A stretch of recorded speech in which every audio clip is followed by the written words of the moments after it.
Okay guys, it is 1:22 in the morning. Looking at my camera outside, pointing down the driveway. Looks like I have a ghost just kind of hanging out there, kind of dancing on my driveway.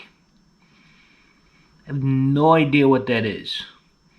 I mean, it's probably some type of bug, probably a spider making a web around the camera.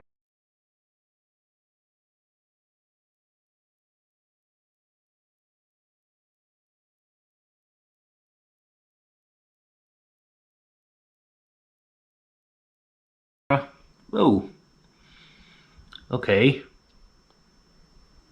Wow, that was kind of freaky.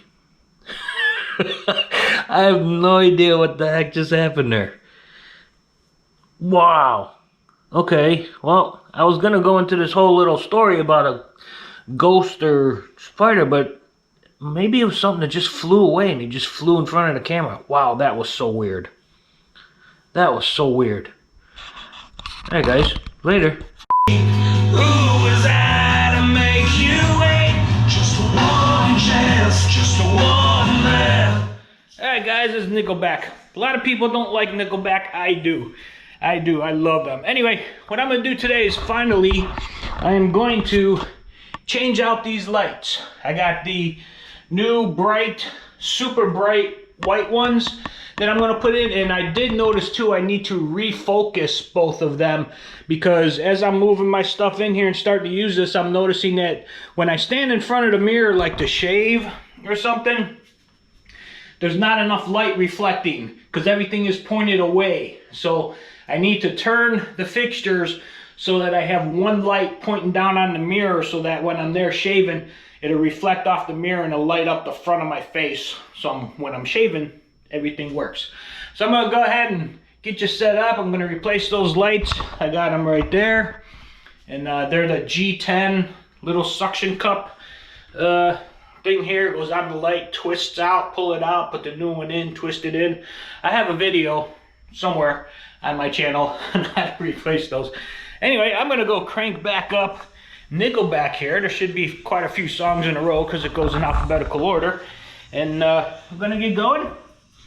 Change some light bulbs.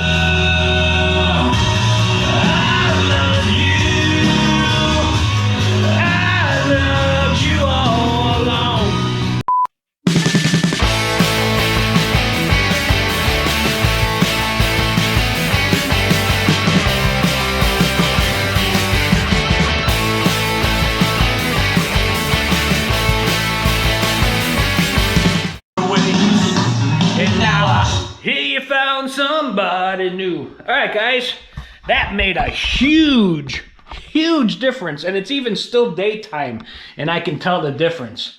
Holy cow. Now I might have to refocus them a little bit more. I will wait till nighttime till I get in here and stand in front of the mirrors. I might have to angle them a little bit more, a little bit different, but wow. Wow, what a difference. And I didn't need to use the suction cup either, because they weren't all the way embedded in there like normal ones, like the ones I have in the kitchen are. They stick out, so I was able to grab the bulb and just twist them out. So wow, man, those are bright. Wow, really bright. All right guys, well, that's it for now. Moving on to the next one. All right guys, I am building and or branding my company again. These I just ordered basically for myself. For now, I want to see how they turned out, number one. So let's see, we got these airbags. Look super good. Anyway, here's what I got here. This should be a mug, and it is, let's see if I can get this out.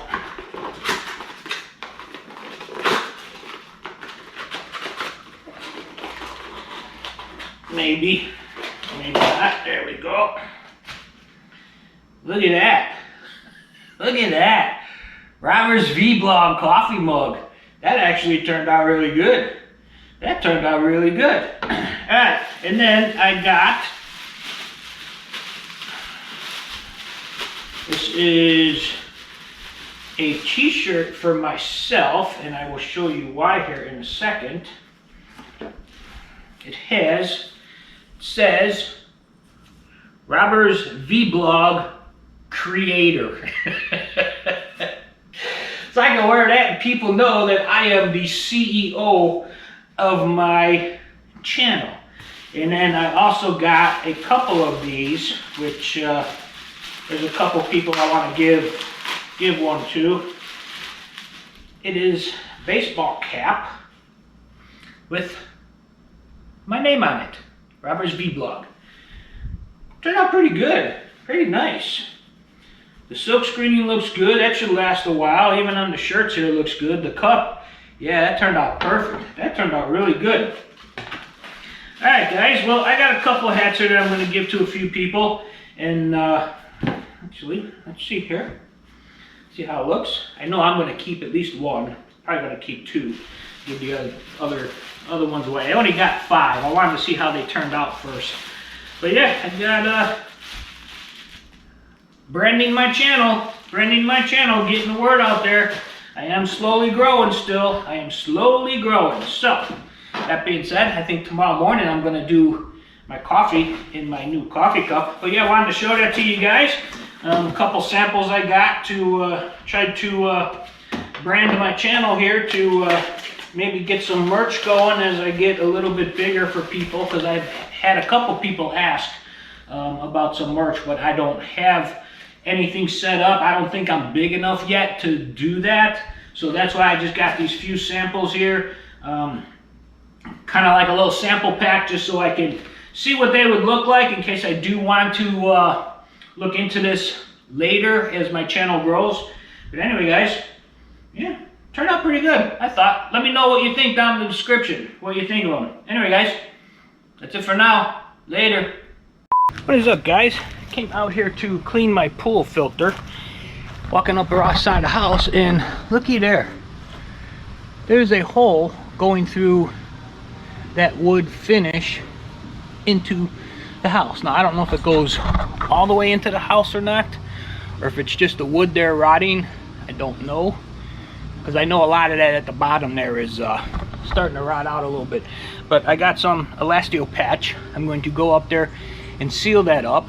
I'm hoping that there's no insects or bugs living inside there, because if there is, they're gonna get trapped in there and probably end up dying, and hopefully it won't smell up the house. But I'm gonna climb up there, I'm gonna put this stuff on there, patch that hole up. I don't remember seeing that before. It's got to be fairly new. Gotta be fairly new. Anyway, guys, here I go.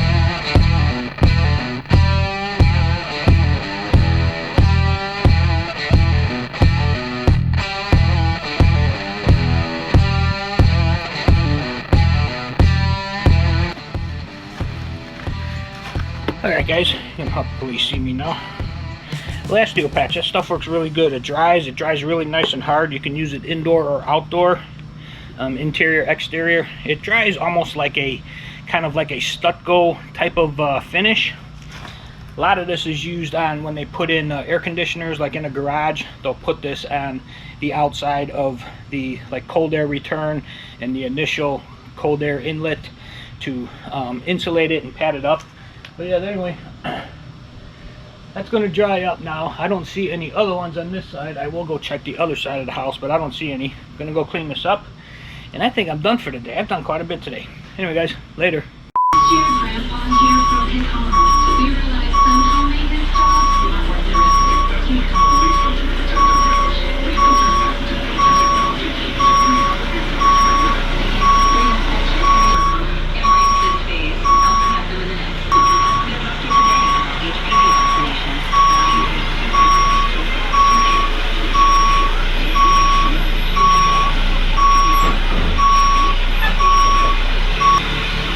Good morning, good afternoon, good evening, everybody.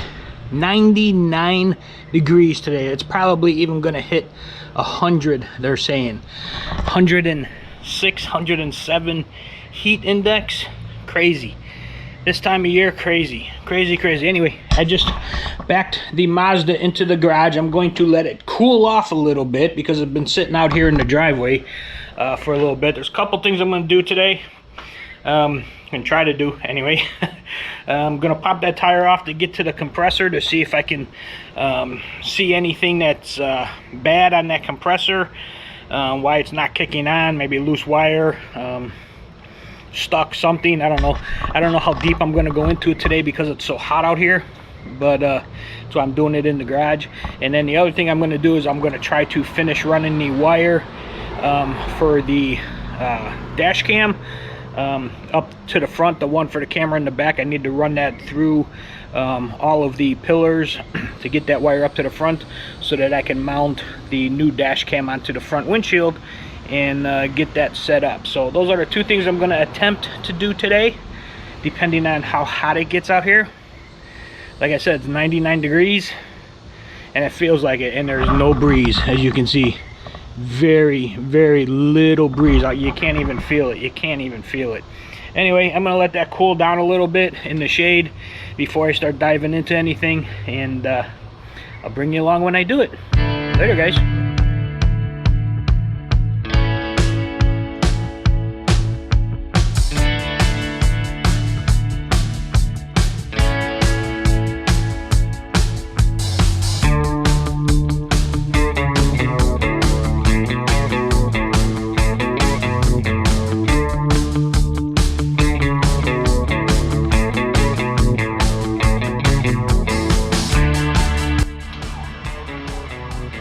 Alright guys, well, I have no idea. Everything is on, everything is hooked up. The compressor just is not kicking on. Now, I did have this compressor replaced probably about 10-12 years ago, give or take. So I mean, it might be the compressor, but like I said, I got no warning signs, no nothing. I was running and all of a sudden it just wouldn't turn on. So anyway, I guess it's gonna be a long hot summer driving this car, unless I win a couple $1,000s in a lotto or something and I can blow on it.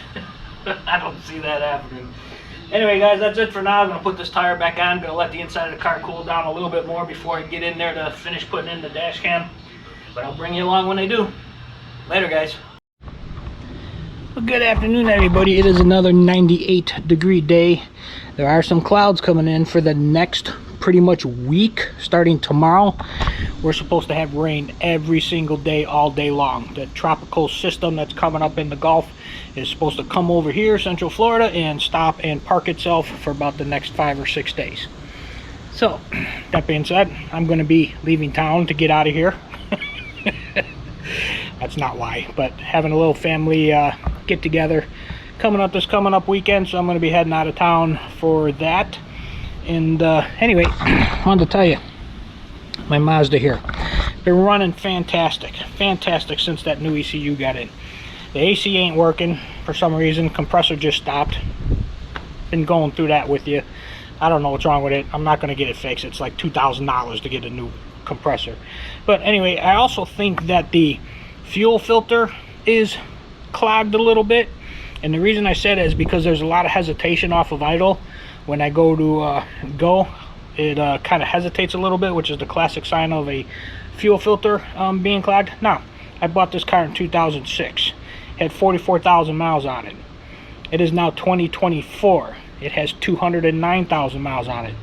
Never replaced a fuel filter, so it's probably time. It should have been done about 150,000 miles ago. But anyway, looking into it, most cars, here's a my luck story. Most cars have an inline fuel filter where somewhere along the side of the car where the gas line runs, there's a fuel filter in there. You just pop the hose off each end, replace the filter, pop the hoses back on, and you're good.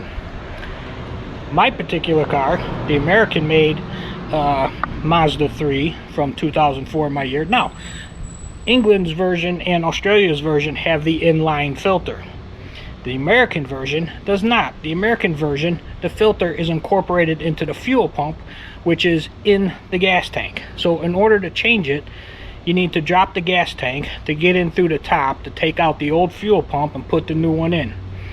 That's something I'm not really planning on doing. because number one, I don't think I'm physically able that much anymore to do that. You have to be kind of limber and stuff to reach around the top to get the things you need to disconnect without breaking them, and then lowering the tank, which you could use a jack, but physically I don't think I'm agility wise able to do that. So I did start looking into mobile mechanics to come out and do that. I can buy the part for 60 bucks. I can buy a whole new fuel pump for 60 bucks. But to have somebody come out and do that, they say it'd take about 2 hours, give or take. These guys charge $150 to $175 an hour. So you're looking at $300, $350 just in labor for somebody to come out and do that. And then plus the 60 bucks for the part. So you're looking at, you know, $400 some odd dollars to replace the fuel pump, when it could be as simple as a little $12 inline one. But no, my luck, it's got to be the whole fiasco. But anyway, probably just going to keep going. I've been putting stuff in the gas to try to clean it out, unclog it.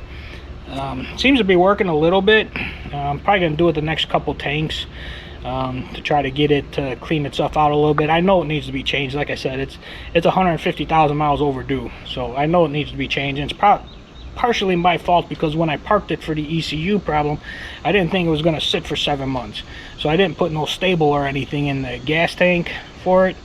So, but anyway, it is what it is. Stuff happens. Steaming hot. I forgot to turn the AC on when I left the house, so when I got home it's 90 degrees in there. So I turned it on, because during the day when I'm gone I leave it at 86, so it doesn't get super hot and doesn't run all day. So, but I just got home, I just kicked it on, so it's got to cool down a 90-degree house down to 86. Anyway guys, that's it for now. The next couple days are going to be a lot cooler. It's only going to be in the mid 80s, mid upper 80s, because of the storms coming through. And then in a couple days I'm leaving, and I'll be back after the weekend. Yeah, other than that guys, have a good day.